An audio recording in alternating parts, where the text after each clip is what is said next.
प्रिय श्रोता, नमस्कार। कार्यक्रम वेद पाठशाला में आपका हार्दिक स्वागत है। इस कार्यक्रम में हम परमेश्वर के वचन का विस्तार पूर्वक अध्ययन किया करते हैं, जो आपकी आत्मिक उन्नति के लिए लाभदायक सिद्ध होगा। तो लीजिए सुनते हैं आज का ये संदेश।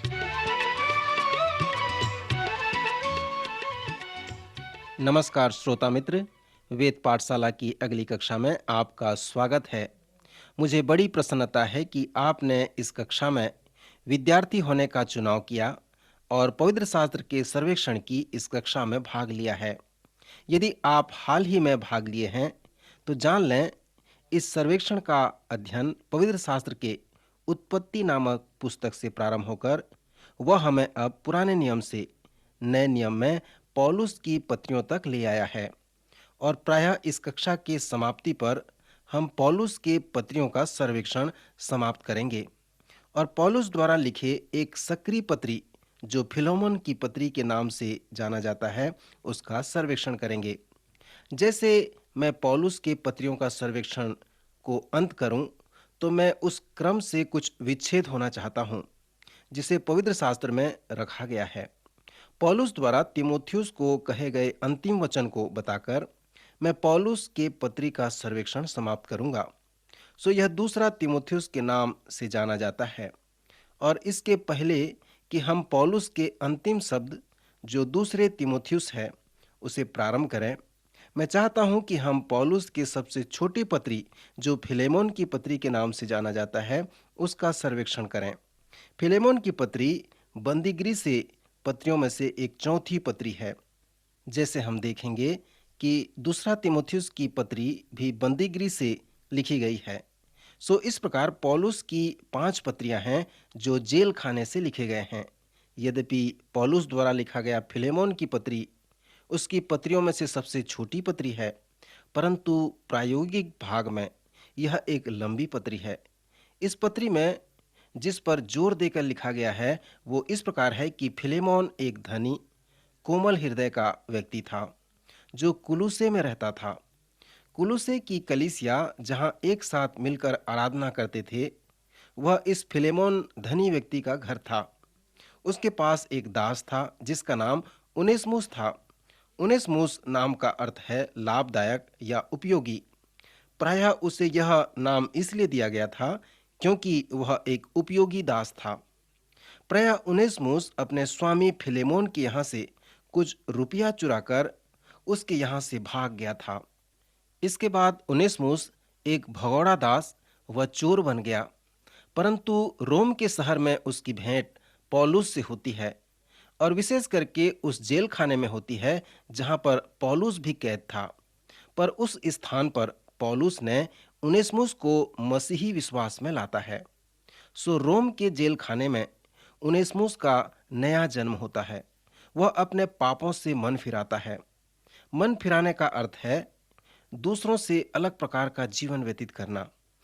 उनेस्मुस के लिए मन फिराने का मतलब ये था कि वह अपने स्वामी फिलेमोन के पास वापस जाए और अपने पाप स्वीकार करके उससे क्षमा प्राप्त कर ले। और शायद पौलुस ने उसे जेल खाने में इसी प्रकार सिखाया था और उससे शायद एक भगोड़ा दास भी कहा था। उसने उनेस्मुस से कहा, मैं तेरे हाथ एक पत्र भेजूंगा क्योंकि मैं फिलेमोन को अच्छी तरह जानता हूं। जिस प्रकार मैंने तुझे मसीही विश्वास में लाया है, उसी प्रकार उसे भी मैंने मसीही विश्वास में लाया था। इस पत्र को मैं तेरे हाथ में भेजूंगा और तेरे लिए विनती करूंगा कि तेरा स्वामी तुझे अब एक दास की तरह ग्रहण न करे, परंतु दास से भी उत्तम एक भाई के समान ग्रहण करे। यह सुंदर छोटी पत्री पौलुस की ओर से फिलेमोन के लिए, जिसे उसने उनेस्मुस के हाथ में फिलेमोन के पास भेजा था जब वह अपने स्वामी के पास वापस आया था। एक भगोड़ा व चोर दास उनेस्मुस अब नया जन्म पाकर मसीह का अनुयायी बनकर फिलेमोन के पास वापस आता है। पौलुस द्वारा फिलेमोन की पत्री का यह पृष्ठभूमि है। श्रोता, जैसे आप इस पत्री को पढ़ते हैं तो यह एक छोटी पत्री ही नहीं है, परंतु इसका प्रयोग लंबा है, मिलनसार है, सामाजिक व्यवहार कुशल का श्रेष्ठ ग्रंथ है। पौलुस प्रेरित अनेक तरह से प्रधान शिक्षक हैं। उसने हमें धर्म विज्ञान का श्रेष्ठ ग्रंथ दिया है। पास्तरी धर्म विज्ञान सेवा के विषय में और अनेक क्षेत्रों में उसने हमें श्रेष्ठ बातें बताए हैं। सो अब हम उसके व्यवहार कुशल श्रेष्ठ ग्रंथ का अध्ययन करने के लिए तैयार हैं। जैसे मैंने पहले बताया था कि जो धनी स्वामी है, जिनके पास दास हैं और वे मसीह के विश्वासी हैं, वे अपने पास्टर को अपने घर में बुलाकर दासों को पवित्र शास्त्र का वचन सुनाते हैं। विशेष करके इस प्रकार के लेखांश कुलुसियों और इफिसियों में, जहां पर पौलुस दासों से कहता है कि वे अपने स्वामी की इस प्रकार सेवा करें जैसे कि उनके स्वामी स्वयं प्रभु यीशु मसीह हों। मैंने ये भी बताया था कि दासों के जो स्वामी हैं, वे नहीं चाहते थे कि उनके पास्टर दासों की शिक्षा दें। अमेरिका में जो गृह युद्ध हुआ था और विशेष करके दासों के विषय में था, सो इसी प्रकार पौलुस की ये पत्री विवादास्पद है, क्योंकि यह इस बात को स्पष्ट करता है कि मसीह में हम सब एक हैं। मसीह में कोई स्त्री पुरुष नहीं, कोई बंदी या स्वतंत्र नहीं, कोई अशुद्ध या असभ्य नहीं, कोई यहूदी या यूनानी नहीं, हम सब मसीह में एक हैं। सच्चाई यह है कि उनेसिमुस जो था, दास था। उसका न केवल नया जन्म हुआ, न केवल उसका जीवन परिवर्तित हुआ, परंतु उसके जीवन में संबंध में भी परिवर्तन हो गया। उसके स्वामी फिलेमोन के साथ भी उसके संबंध में परिवर्तन हो गया, क्योंकि उसका स्वामी फिलेमोन का भी नया जन्म हो गया था। अब दोनों का संबंध पूर्ण रूप से बदल गया था। सो ये जो मिलनसार व्यवहार कुशल संबंध है, इस छोटे पत्री का एक महत्वपूर्ण भाग है। जैसे आप इस पत्री को पढ़ते हैं, जिसे पौलुस ने उनेसिमुस के हाथ उसके स्वामी फिलेमोन के पास भेजा था, तो पौलुस ने जिस व्यवहार कुशल बातों का उपयोग किया है, उस पर ध्यान करें और उसके धनात्मक पहुंच व कठिन समस्याओं पर भी ध्यान करें। वो लिखता है, पौलुस की ओर से जो यीशु मसीह का कैदी है और भाई तीमुथियुस की ओर से हमारे प्रिय सहकर्मी फिलेमोन और बहन अपफिया और हमारे साथी योद्धा अर्खिप्पुस और फिलेमोन के घर की कलीसिया के नाम। यह बड़ा रोचक विषय है कि पौलुस ने वहां के संपूर्ण कलीसिया के लोगों को पत्र लिखा है। फिर वह इस प्रकार अभिवादन करता है, हमारे पिता और प्रभु यीशु मसीह की ओर से अनुग्रह व शांति तुम्हें मिलती रहे। यहाँ पर यह व्यवहार कुशल भाग है। जब आप पौलुस द्वारा इस पत्री को लिखने के कारण पर ध्यान देंगे, तो देखें कितनी अच्छी तरह से उस विषय पर वो आता है। वो लिखता है, मैं तेरे उस प्रेम और विश्वास की चर्चा सुनकर जो सब पवित्र लोगों के साथ और प्रभु यीशु मसीह पर है, सदा परमेश्वर का धन्यवाद करता हूँ और अपनी प्रार्थनाओं में भी तुम्हें स्मरण करता हूँ कि तेरा विश्वास, सहभागी होना, तुम्हारी सारी भलाई की पहचान में मसीह के लिए प्रभावशाली हो। मित्र, इस पत्री में यह एक रोचक विषय है। फिर वह लिखता है, क्योंकि हे भाई, मुझे तेरे प्रेम से बहुत आनंद और शांति मिली, इसलिए कि तेरे द्वारा पवित्र लोगों के मन हरे भरे हो गए हैं। अब पौलुस उस विषय में आता है और लिखता है, इसलिए यद्यपि मुझे मसीह में बड़ा हियाव तो है कि जो बात ठीक है उसकी आज्ञा तुझे दूं, तो भी मुझ बूढ़े पौलुस को, जो अब मसीह यीशु के लिए कैदी हूं, यह और भी भला जान पड़ा कि प्रेम से विनती करूं। मैं अपने बच्चे उनेसिमुस के लिए, जो मुझसे मेरा कैदी में जन्मा है, तुझसे विनती करता हूं। वह तो पहले कुछ काम का न था, पर अब तेरे और मेरे दोनों के बड़े काम का है। यहाँ पर हम उसके नाम के अर्थ को देखते हैं, जो बड़े काम का है, अर्थात उपयोगी है। मैं जानता हूं कि यद्यपि उसके नाम का अर्थ उपयोगी है, परंतु उससे हानि हुई है, परंतु अब वह हम दोनों के बड़े काम का है। मैं उसे तेरे पास भेज रहा हूं। इस प्रकार पौलुस फिलेमोन को पत्र लिखता है, इसलिए तू उसे ग्रहण कर ले। वह मेरे हृदय का टुकड़ा है। उसे मैं अपने ही पास रखना चाहता था कि तेरी ओर से इस कैद में जो सुसमाचार के कारण है, मेरी सेवा करे। पर मैं तेरी इच्छा बिना कुछ भी नहीं करना चाहा कि तेरी यह कृपा दबाव से नहीं, पर आनंद से हो। परमेश्वर ने हमें चुनाव करने की स्वतंत्रता दी है और यह पौलुस के लिए बहुत महत्वपूर्ण था। जब हम दूसरा कुरिन्थियों उसका 8वां और 9वें अध्याय को पढ़ते हैं, तो इस विषय पर उसने किस प्रकार वर्णन किया है, स्मरण करें। देना आनंद से हो, हर्ष से हो। हर एक जन जैसा मन में ठाने वैसा ही दान करे, न कुड़ के और न दबाव से, क्योंकि परमेश्वर हर्ष से देने वाले से प्रेम रखता है। दान जो है दबाव से न हो, वरन हर्ष से हो। पौलुस के लिए यह एक महत्वपूर्ण विषय है।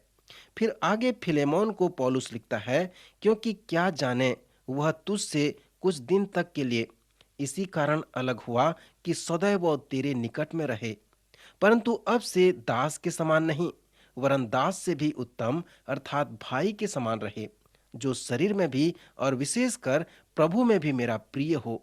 सो यदि तू मुझे सहभागी समझता है, तो उसे इस प्रकार ग्रहण कर जैसे मुझे ग्रहण करता है। फिर वह कहता है, यदि उसने तेरी कुछ हानि की है या उस पर तेरा कुछ आता है, तो मेरे नाम पर लिख ले। मैं पौलुस अपने हाथ से लिखता हूं कि मैं आप भर दूंगा, और इसके कहने की कुछ आवश्यकता नहीं कि मेरा कर्ज जो तुझ पर है वह तू ही है। सो यहाँ पर हम देखते हैं कि पौलुस ने फिलेमोन को भी मसीह विश्वास में लाया था। आगे लिखता है, हे भाई, यह आनंद मुझे प्रभु में तेरी ओर से मिले। मसीह में मेरे जी को हरा भरा कर दे। मैं तेरे आज्ञाकारी होने का भरोसा रखकर तुझे लिखता हूँ, और यह जानता हूँ कि जो कुछ मैं कहता हूँ उससे कहीं बढ़कर करेगा। और यह भी कि मेरे लिए उतरने की जगह तैयार रख। मुझे आशा है कि तुम्हारी प्रार्थनाओं के द्वारा मैं तुम्हें दे दिया जाऊंगा। यहाँ उसके कहने का तात्पर्य यह है मित्र, कि तुम प्रार्थना करो और मैं रोम के कैद से स्वतंत्र हो जाऊंगा।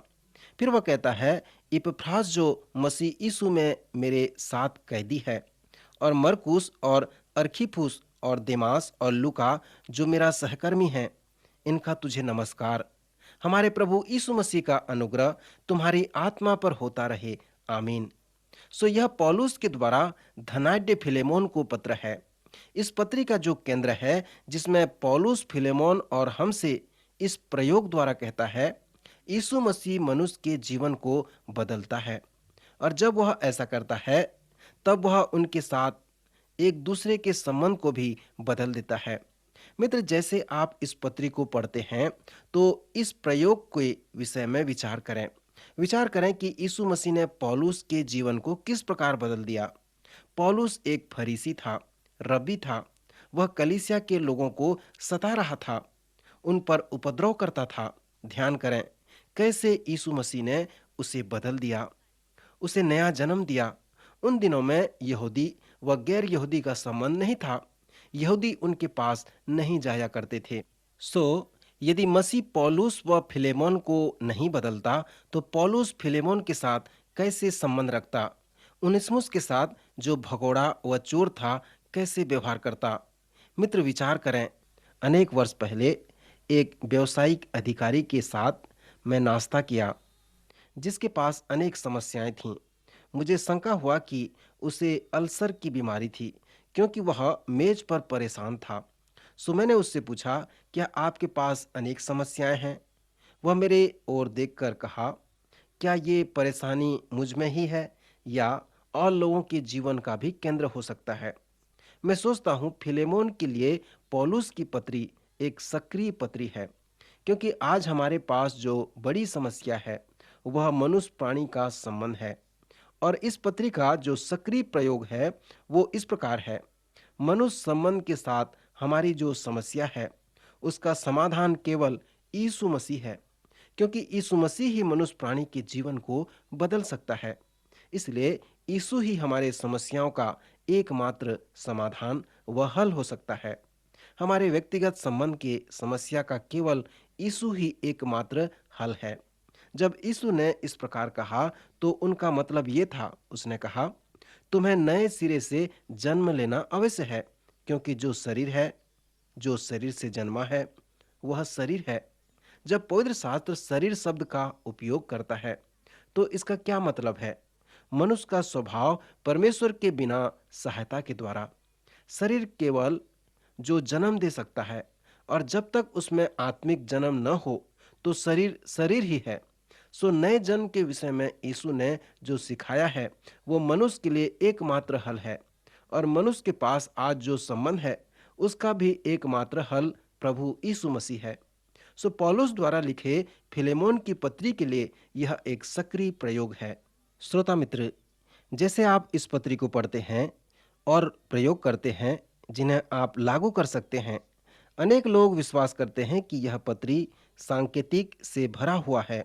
उदाहरण के लिए वे विश्वास करते हैं कि यह पत्री रूपकात्मक रूप से छुटकारे का प्रतीक है।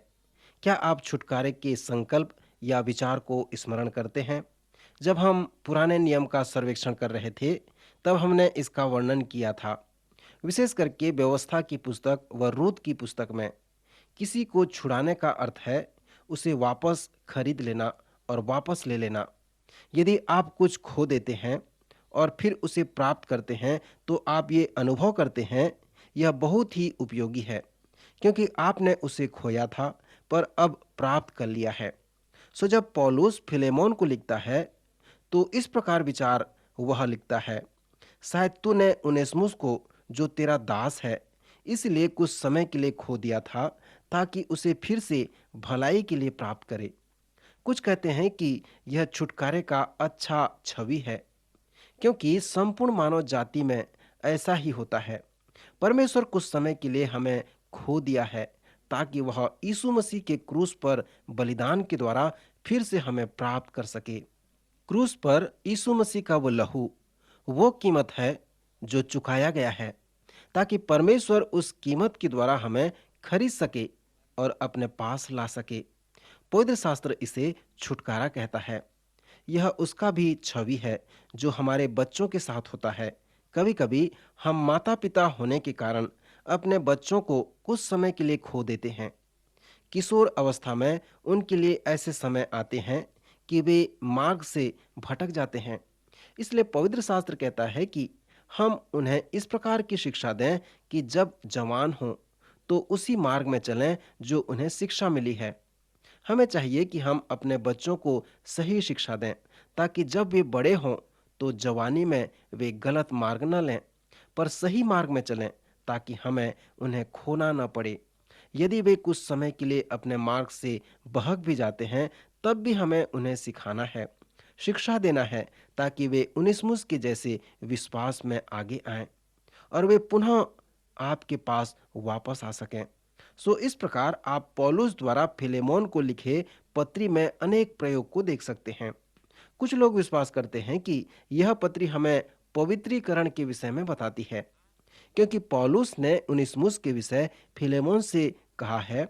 जब उनेसिमुस मसीह को नहीं प्राप्त किया था और भागकर इस रोम के कैद खाने में आया तो वह अपने नाम के अर्थ के अनुसार जीवन व्यतीत नहीं किया जो तूने उसे नाम दिया था, अर्थात उपयोगी नाम या बड़े काम का। तूने जिस काम के लिए उसे बुलाया था उसके अनुसार वह जीवन नहीं बिताया, पर जब थोड़े समय के लिए वह तुझसे अलग हो गया तो वह मसीह को प्राप्त किया और अब वह तेरे और मेरे बड़े काम का है। आश्चर्य रूप से वो वापस आ रहा है। वह मसीह को अपने हृदय में रख कर तेरे पास आ रहा है ताकि वह अपने नाम के अर्थ के अनुसार तेरे पास जीवन व्यतीत कर सके। इस प्रकार पौलुस फिलेमोन को पत्र लिखता है। जब हम सुसमाचार का सर्वेक्षण कर रहे थे तब मैंने आपको बताया था कि यह अच्छा विषय है कि जिस प्रकार यीशु ने पतरस को सिखाया था उसी प्रकार हम भी अपने बच्चों को शिक्षा दें। यीशु ने शमौन पतरस से कहा, मैं तुझे चट्टान कहकर पुकारूंगा। यद्यपि पतरस एक चट्टान नहीं था, वह स्थिर व दृढ़ नहीं था। स्मरण करें कि यीशु ने पतरस को 3 वर्ष तक चट्टान कहा, जब तक वह चट्टान न बन गया। मैं कहना चाहूंगा कि आप भी अपने बच्चों के लिए इसी प्रकार प्रयत्न करें। यह बहुत अच्छा सकारात्मक विषय है कि हम अपने बच्चों को सकारात्मक महत्व दें और उन्हें चट्टान कहकर पुकारें। आप अपने बच्चों को इस प्रकार से कहें, मैं तुझ पर विश्वास करता हूँ। मैं सचमुच में तुम्हारे विषय में सबसे अच्छा विश्वास करता हूँ। मैं विश्वास करता हूँ कि तुम्हारे द्वारा परमेश्वर महान कार्य करने वाला है। सुमित्र, हम पवित्रीकरण के विषय में देख रहे थे कि जब कोई नया जन्म पाया हुआ व्यक्ति मसीह के पीछे चलते हुए उसकी इच्छा के अनुसार जीवन व्यतीत करता है, तो वह अपने आप को पवित्र बनाए रखता है और परमेश्वर के अनुग्रह से वह आगे बढ़ता है। इस पत्री में एक और विचार है जो मुझे अच्छा लगता है। जब पौलुस फिलेमोन को लिखता है, यदि उसने तेरी कुछ हानि की है या उस पर तेरा कुछ आता है तो मेरे नाम पर लिख ले। मैं पौलुस अपने हाथ से लिखता हूँ कि मैं आप भर दूंगा। फिर पौलुस फिलेमोन से कहता है, और इसके कहने की कुछ आवश्यकता नहीं कि मेरा कर्ज जो तुझ पर आया है वह स्वयं तू ही है। मित्र, ये स्वयं शब्द मुझे बहुत पसंद आता है। यह एक रोचक शब्द है। शब्दकोश इस स्वयं शब्द को इस प्रकार परिभाषित करता है, अर्थात व्यक्तिगत, अकेला या एकमात्र, दूसरे व्यक्ति से अलग। जब परमेश्वर ने आपको बनाया तो वह सबसे अलग आपको बनाया। पौलुस के अनुसार जिसने फिलेमोन को लिखा कि हमारा जब तक नया जन्म नहीं हो जाता तब तक हम सचमुच में अपने आप के नहीं हैं, क्योंकि फिलेमोन का नया जन्म नहीं हुआ था। सो पौलुस ने कहा, मेरा कर्ज जो तुझ पर है वह स्वयं तू ही है। सो जब तक तेरा नया जन्म नहीं हो जाता तू अपने आप का कभी भी नहीं हो सकता। तू कभी अकेला या व्यक्तिगत नहीं हो सकता, क्योंकि तेरा नया जन्म हो गया है और मैं तेरे नए जन्म पाने का एक एजेंट था। सो मेरा कर्ज जो तुझ पर है वह स्वयं तू ही है। यह स्वयं शब्द हमें बहुत कुछ शिक्षा देता है। अनेक लोग हैं जो उदास हैं, निराश हैं, दुखी हैं, क्योंकि वे इस प्रकार के व्यक्ति नहीं हैं जिस प्रकार परमेश्वर चाहता है, जिसके परिणाम स्वरूप आज अनेक संकट की स्थिति है। कुछ लोग हैं जो नियमित रूप से ये वर्णन करना चाहते हैं कि वे कौन हैं, वे क्या हैं और उन्हें कहाँ होने चाहिए। अंतिम उदाहरण हम इस पत्री से दे सकते हैं, जो इस प्रकार है कि आप जब तक मसीह यीशु के विश्वास में नहीं आएंगे, जिस प्रकार पौलुस और उनेसिमुस यीशु मसीह के विश्वास में आए, तब तक आप अपने आप के नहीं होंगे। आप कभी भी वो नहीं होंगे कि आप कौन हैं और क्या हैं, कब व कहाँ परमेश्वर आपको बनाया है। श्रोता मित्र, यदि आप इस कार्यक्रम को लंबे समय से सुन रहे हैं या हाल ही में सुन रहे हैं, परंतु आपने अपने जीवन में अभी तक परमेश्वर से इस प्रकार प्रार्थना नहीं किया है कि मैं केवल यीशु मसीह पर विश्वास करता हूँ, जो कि वही केवल मुझे सही मार्ग बता सकता है और परमेश्वर तेरे साथ मैं संबंध बना सकता हूँ। परमेश्वर, मैं मसीह के शिक्षा के पीछे चलना चाहता हूँ। हे परमेश्वर, मैं उस प्रकार का व्यक्ति बनना चाहता हूँ जैसा तू चाहता है। प्रभु, तुम मुझे ग्रहण कर। मैं आज अपना जीवन तुझे सौंपता हूँ।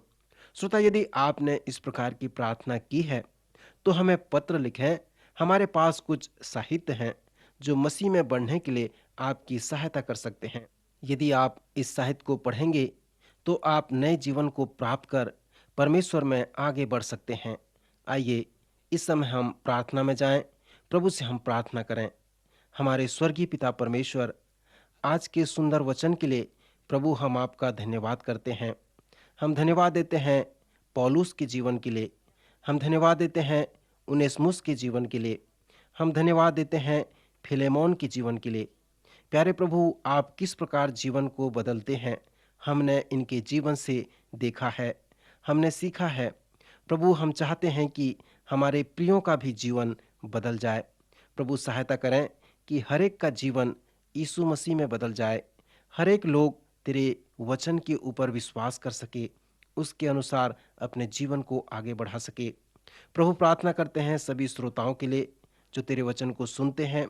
प्रभु, उन्हें ज्ञान और बुद्धि दे ताकि वे तेरे वचन को समझ सकें, उसके अनुसार अपने जीवन को आगे बढ़ा सकें। प्रार्थना करते हैं उन विद्यार्थियों के लिए प्रभु जो पढ़ाई करते हैं। प्रभु, आप उन्हें बुद्धि और ज्ञान दें ताकि पढ़ लिख कर प्रभु तेरी महिमा कर सकें। हम प्रार्थना करते हैं उन बीमार लोगों के लिए। यदि कोई बीमार हैं, दुखी हैं, किसी परेशानी में पड़े हुए हैं, किसी उलझन में हैं, प्रभु आप उनकी सुधि लें, उनकी सहायता करें। हम धन्यवाद देते हैं, आपने हमारी प्रार्थना सुनी है, क्योंकि हम इस प्रार्थना को हमारे उद्धारकर्ता प्रभु यीशु मसीह के पवित्र और सामर्थी नाम में मांगते हैं। आमीन।